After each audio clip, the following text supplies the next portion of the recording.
Praise Lord. ദൈവത്തിൻ്റെ അതിപരിശുദ്ധമായ നാമം വാഴ്ത്തപ്പെടുമാറാകട്ടെ. വേഗത്തിൽ വരാമെന്ന് അരുളി ചെയ്ത കർത്താവായ യേശുക്രിസ്തുവിൻ്റെ നിസ്തുല്യമായ നാമത്തിൽ എൻ്റെ പ്രഭാത വന്ദനത്തെ ഞാൻ അറിയിക്കുകയാണ്. നമ്മൾ നിരന്തരമായി ചിന്തിച്ചു കൊണ്ടിരിക്കുന്ന വിഷയമാണ് മത്തായി സുവിശേഷം 7-ാം അധ്യായം അതിൻ്റെ 15 മുതൽ 20 വരെയുള്ള വേദഭാഗങ്ങളാണ് ഇന്നലെ നമ്മൾ ചിന്തയ്ക്ക് ആധാരമായി എടുത്തത്. ഇന്നും അതിൻ്റെ അകത്ത് നിന്ന് ചില കാര്യങ്ങൾ പറഞ്ഞുകൊണ്ട് ഞാൻ ഈ ക്ലിപ്പ് അവസാനിപ്പിക്കുവാൻ ആഗ്രഹിക്കുകയാണ്. നിങ്ങൾ യൂട്യൂബിൽ കൂടിയും ഫേസ്ബുക്കിൽ കൂടിയും അതുപോലെ വാട്സാപ്പിൽ കൂടിയും നിങ്ങൾക്ക് ലഭിക്കുന്ന സന്ദേശം അത് മറ്റുള്ളവരിലേക്ക് നിങ്ങൾ എത്തിക്കുക. പരമാവധി ഇത് ഷെയർ ചെയ്ത് നിങ്ങൾ സഹായിക്കണമേ എന്ന് ഞാൻ ഓർപ്പിക്കുന്നു. അതുപോലെ സബ്സ്ക്രൈബ് ചെയ്ത് സഹായിക്കണമേ എന്ന് ഓർപ്പിക്കുകയാണ്. കർത്താവ് നമ്മെ എല്ലാവരും ധാരാളമായി അനുഗ്രഹിക്കട്ടെ. ഇന്നത്തെ കാലഘട്ടത്തിനനുസരിച്ച് നമ്മൾ ദൈവവചനത്തെ വ്യാഖ്യാനിക്കുമ്പോൾ യഥാർത്ഥമായി കാലഘട്ടങ്ങൾ മാറിപ്പോയാലും സാഹചര്യങ്ങൾ മനുഷ്യൻ്റെ മാറി മറിഞ്ഞാലും സാഹചര്യങ്ങൾക്കൊത്തോ കാലഘട്ടങ്ങൾക്കനുസരിച്ചോ വിശുദ്ധ തിരുവചനം മാറുന്നതല്ല, അത് മാറുവാൻ കഴിയത്തില്ല. കാരണം ഇത് സ്വർഗത്തിൽ എഴുതപ്പെട്ട ദൈവവചനമാണ്.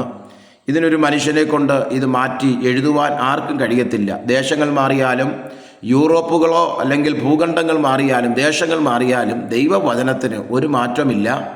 എവിടെ പോയാലും ദൈവവചനം പ്രമാണിച്ച് ജീവിക്കുന്നവർക്ക് മാത്രമേ നിത്യത അവകാശമാക്കുവാൻ കഴിയത്തുള്ളൂ എന്നുള്ള യാഥാർത്ഥ്യം ഞാൻ പങ്കുവെച്ചുകൊണ്ട് ഇന്നത്തെ പ്രഭാത ചിന്തയിലേക്ക് കടക്കുകയാണ്. ഇന്നലെ നമ്മൾ ചിന്തിച്ചത് കപട വേഷധാരികളെ തിരിച്ചറിയാൻ അത് എന്ത് ചെയ്യണം. അങ്ങനെ കർത്താവായ യേശുക്രിസ്തു ശിഷ്യന്മാരോട് പറയുന്ന ചില കാര്യങ്ങളാണ് നമ്മൾ ചിന്തിച്ചത്. കപട വേഷധാരികളെ കാണുവാൻ നമുക്ക് നല്ല സ്വഭാവമുള്ളവരെയും അഥവാ യഥാർത്ഥ ഭക്തരെയും അഭക്തരെയും നമുക്ക് തിരിച്ചറിയുവാൻ ഒറ്റ കാരണമേ ഉള്ളൂ. ഒരു മരത്തിൽ നിന്ന് പുറപ്പെടുന്ന ഫലത്തെ പോലെയാണ് ഈ ഭക്തന്മാരിൽ നിന്ന് പുറപ്പെടുന്ന ഫലത്തെ കൊണ്ട് അവരിൽ ഉള്ളിലുണ്ട നല്ല അംശം എന്താണ് എന്നും ചീത്ത അംശം എന്താണ് എന്നും നമുക്ക് അത് ഗ്രഹിക്കാൻ കഴിയുമെന്ന് കർത്താവ് യേശുക്രിസ്തു തൻ്റെ ശിഷ്യന്മാരോട് പറയുന്നതായി നമുക്ക് കാണുവാൻ കഴിയും.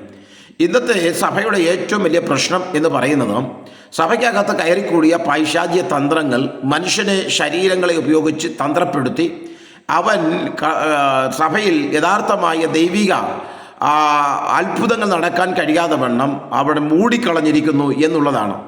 അത് ഒരാഗാനെ പോലെയാണ്. ഒരാഗാൻ യോശുവയുടെ കൂടെ ചേർന്ന് യുദ്ധം ചെയ്താൽ യെരിഹോ ജയിച്ചതുപോലെ ഹായി പട്ടണത്തെ ജയിപ്പാൻ ആഗ്രഹിച്ച് ഇറങ്ങിയ യോശുവ ആഗാൻ മുഖാന്തരം അത് പരാജയപ്പെടുവാനിടയായി മാറി. വിജയത്തിൻ്റെ നടുവിലും പരാജയപ്പെടുത്തുവാൻ ശത്രു ഒരുക്കുന്ന മേഖലകളുണ്ട്. എനിക്കറിയത്തില്ല, ഇന്ന് പകലിൽ ദൈവത്തിൻ്റെ ആത്മാവ് പറയുക, പല സഭകളിലും നല്ല ആത്മീയ അന്തരീക്ഷത്തിൽ നിലനിൽക്കുമ്പോൾ അതിനെ പരാജയപ്പെടുത്തി നിൽക്കുവാൻ ശത്രുവായവൻ കിണഞ്ഞ് പരിശ്രമിക്കാറുണ്ട്. നല്ല കുടുംബാന്തരീക്ഷം, നല്ല സ്നേഹത്തോടെ കഴിയുന്ന മാതാപിതാക്കൾ, കുഞ്ഞുങ്ങൾ, ഇവരുടെ ഇടയിലേക്ക് പിശാച് ചില സംശയങ്ങളും ചില സ്വഭാവ ദോഷങ്ങളും ഒക്കെ കൊണ്ടുവന്ന് തകർത്ത് കളയുവാൻ പദ്ധതിയിടും. എനിക്കറിയുന്നില്ല, ഇന്ന് പകലിൽ ഞാൻ നിങ്ങളോട് പറയട്ടെ, നിങ്ങളുടെ കുടുംബത്തിൻ്റെ അകത്തും പിശാച് തകർത്തെറിയുന്ന ഈ ഫലം യഥാർത്ഥമായ ക്രിസ്തീയ ജീവിതത്തിനനുസരിച്ചല്ലാത്ത ഫലം വരുന്നു എങ്കിൽ അത് മാതാപിതാക്കളായിരിക്കട്ടെ കുഞ്ഞുങ്ങളായിരിക്കട്ടെ അവിടെ എല്ലാം വരുമ്പോൾ ആലോചിച്ചോണം, നിങ്ങൾ പിശാച് അവരുടെ ഹൃദയത്തിൻ്റെ അകത്ത് നുഴഞ്ഞു കയറിയിട്ടുണ്ട്. കാരണം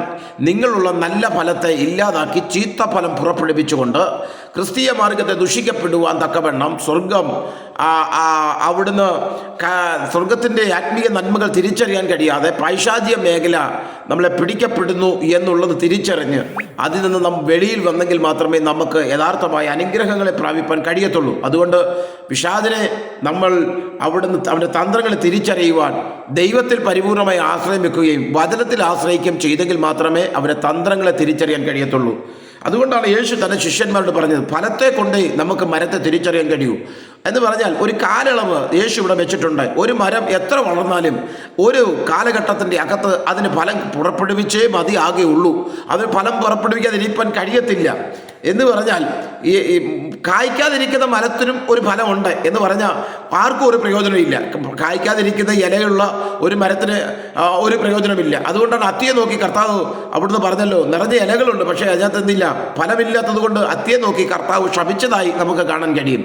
അതുകൊണ്ട് ഇത് പാലി ഞാൻ നിങ്ങളോട് പറയുന്നു, ഈ ഫലം പുറപ്പെടുവിക്കുന്നതിൽ ഒരു കാലാവധി ദൈവം വെച്ചിട്ടുണ്ട്. അത് ഫലം എന്ത് തന്നെയായാലും അത് മോശമാകാം, നന്മയാകാം, തിന്മയാകാം, ചീത്തതാകാം, അതിനൊരു ഫലപ്രാപ്തി, അതിൻ്റെ കാലയളവ് ദൈവം വെച്ചിട്ടുണ്ട്. ഇന്ന് പകലിൽ ആ കാലയളവിൻ്റെ അകത്ത് ആ മരത്തിന് ഫലം കാഴ്ച മതിയാകുകയുള്ളൂ.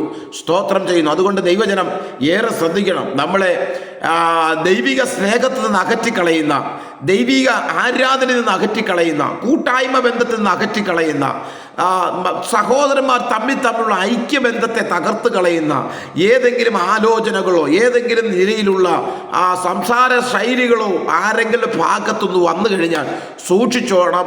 അവർ ദൈവകൃപയിലല്ല, പരിശുദ്ധാത്മാവിന്റെ സാന്നിധ്യത്തിലുമല്ല വസിക്കുന്നത് എന്ന് തിരിച്ചറിഞ്ഞ് ഹല്ലേലൂയ നമ്മൾ അതിൽ നിന്ന് ഒഴിഞ്ഞു നിൽക്കുകയോ ഇല്ല എങ്കിൽ ആ സഹോദരനെ ആ സ്വഭാവത്തിൽ നിന്ന് നമ്മൾ ബ്രേക്ക് ചെയ്യുവാനുള്ള കഴിവോ വിവേചനവും നമുക്കുണ്ടായിരിക്കണം എന്ന് ഞാൻ ഈ പകൽ നിങ്ങളോട് ഓർപ്പിക്കുകയാണ്.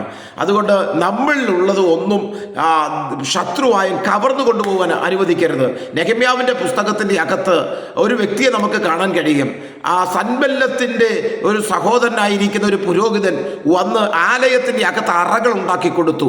ആ അറ അവിടെ ഉണ്ടാക്കി കൊടുത്തപ്പോൾ അനാവശ്യമായ സകലതും അതിൻ്റെ അകത്ത് കയറുവാനിടയായി. അതൊരു വലിയ ചിന്താധീനമാണ്. ദൈവം അനുവദിച്ച നാളെ ദൈവാത്മാവിൻ്റെ പ്രേരണ ഞാനത് നിങ്ങളോട് പറയുവാൻ വേണ്ടി ആഗ്രഹിക്കുകയാണ്. ഇന്ന് പകരം നിങ്ങളോട് ഞാൻ പറയാം, എനിക്ക് ഇതിൻ്റെ സമയപരിമിതി ഉണ്ടായതുകൊണ്ട് ഞാൻ നിർത്തുകയാണ്.